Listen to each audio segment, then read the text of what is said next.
അപ്പോൾ ഗായ്സ് നമ്മളിന്ന് നമ്മുടെ ബാറോസ് കണ്ടിട്ട് വന്നിരിക്കുകയാണ്. അപ്പോൾ നമ്മുടെ ലാലേട്ടൻ്റെ സ്വന്തം ബാറോസ് സിനിമയെ പറ്റി എങ്ങനെയുണ്ടെന്ന് ചോദിച്ചു കഴിഞ്ഞാൽ ഒറ്റ വാക്കി പറയാമെന്ന് പറഞ്ഞു കഴിഞ്ഞാൽ ഭയങ്കര മോശം പടമാണ്. അതായത് ഞാൻ സിനിമ ഇറങ്ങാനൊക്കെ മുമ്പ് ഒരുപാട് എൻ്റെ അടുത്ത് ചോദിക്കുന്നവരൊക്കെ എനിക്ക് പ്രതീക്ഷയില്ല എന്ന് തന്നെയാണ് പറഞ്ഞിട്ടുണ്ടായത്. ആ ഒരു പ്രതീക്ഷയില്ലായ്മ വെച്ചിട്ട് തന്നെയാണ് സിനിമ കാണാൻ പോയത്. ആ ഒരു എന്താ പറയുക, അങ്ങനെ തന്നെ മനസ്സിലായി. അതായത് ഒരു തരത്തിലും സിനിമ എന്നെ ഒട്ടും എൻഗേജ് ചെയ്യിച്ചില്ല. എങ്ങനെയൊക്കെ സിനിമ ഒരു തരത്തിലും എൻഗേജ് ചെയ്യിച്ചില്ല എന്ന് തന്നെ പറയാം. കാരണം ലാലേട്ടൻ എന്നുള്ളൊരു ആക്ടറിൻ്റെ ഒരു ഇത് നമുക്കറിയാം. കാരണം ഇത്ര വർഷം 44 വർഷത്തിൽ ഞാനൊരു 25 വർഷമായിട്ട് ആളുടെ സിനിമ ഭയങ്കരമായിട്ട് ഇറങ്ങണ സിനിമ കണ്ടുകൊണ്ടിരിക്കുകയാണ്. വാലിബിനായാലും ഒടിയനായാലും മരക്കാറായാലും എനിക്ക് അത്ര മോശം തോന്നിയിട്ടില്ല. എത്രയൊക്കെ എല്ലാവരും നെഗറ്റീവ് പറഞ്ഞാൽ പോലും ആ സിനിമ പോകുന്നത് എനിക്കും അത്ര മോശമായിട്ട് തോന്നിയിട്ടുണ്ടായില്ല. പക്ഷേ ഈ സിനിമ അങ്ങനെയല്ല. എനിക്കൊട്ടും കണക്റ്റ് ആവാത്തതിൻ്റെ റീസൺ എനിക്ക് തോന്നണത്, ഈ ഒരു സിനിമയിൽ ഞാൻ പ്രതീക്ഷയില്ല എന്ന് പറഞ്ഞ് മറ്റുള്ളവർ പറഞ്ഞിട്ടുണ്ടെങ്കിലും എനിക്ക് ഭയങ്കര പ്രതീക്ഷയുണ്ടായിരുന്നു. കാരണം എന്താണെന്ന് വെച്ച് കഴിഞ്ഞാൽ ചിലപ്പോൾ ഒരു സർപ്രൈസ് ഹിറ്റ് ആവാം എന്നുള്ളൊരു മൈൻഡ് എനിക്ക് ഉണ്ടായിരുന്നു. ആ ഒരു പ്രതീക്ഷ വെച്ചിട്ടാണ് ഇപ്പോൾ ഞാൻ ഫാമിലിയായിട്ട് ഫുള്ളായിട്ട് ഇപ്പോൾ ഇവനെയൊക്കെ വെച്ചിട്ടാണ് നമ്മൾ പോയത്.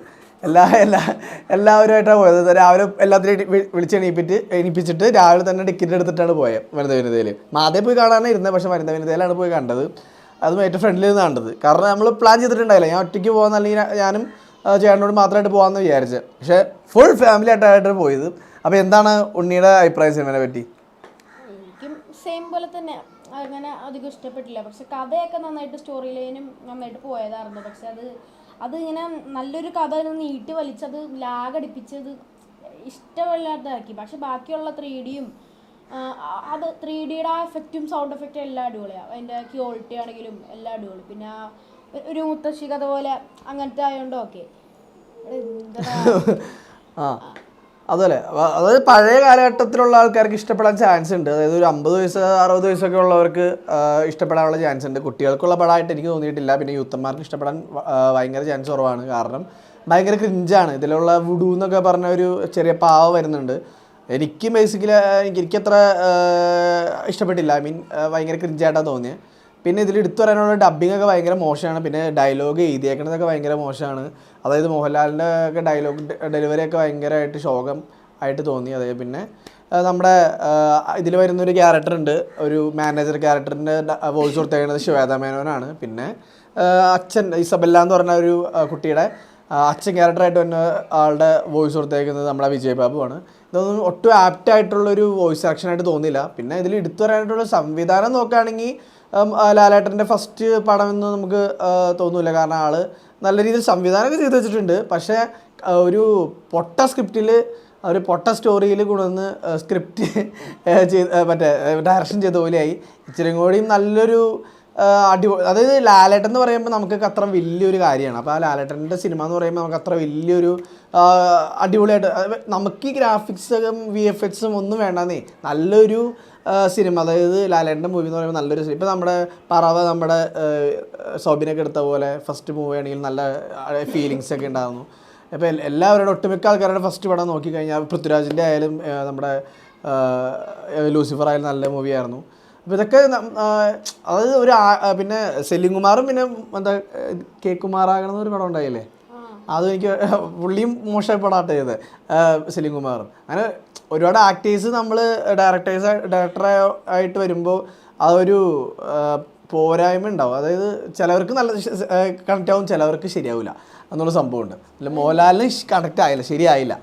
ഈ ലാഗ് ഒന്ന് നീട്ടി എടുത്തിട്ട് ഫസ്റ്റ് ഹാഫ് ഉറക്കുമ്പോൾ സെക്കൻഡ് ഹാഫ് ഉറങ്ങിപ്പോയി. ഇതല്ലേ ശരിക്കും പറയാനുള്ളൂ. ആ ലാസ്റ്റ് ആ ഫൈറ്റ് സീനിൽ, ഈ സ്റ്റീൽമാൻ്റെ ഒരു ഫൈറ്റ് സീനിൽ ഉണ്ടായി. സ്റ്റീൽമാൻ അല്ല, സ്റ്റീലിന്റെ ഒരു ഇതായിട്ട് ഒരു മന്ത്രമായിട്ട് ഇങ്ങനെ വന്നിട്ട് ആ ഒരു ഫൈറ്റ് ഉണ്ട്. അവിടെ ആണെങ്കിൽ നീട്ടി വലിച്ചിട്ടിട്ട് ഫുൾ ഉറക്കുമ്പോൾ ഒന്ന്. ഇതിന്റെ വില്ലൻസ് ഒക്കെ എങ്ങനെ ഉണ്ടായിരുന്നു? വില്ലന്മാരൊക്കെ അല്ല വില്ലത്തി അങ്ങനെയല്ല, മന്ത്രവാദിയൊക്കെ ഉണ്ട്. ഇതൊക്കെ പറയണ്ടായിരുന്നു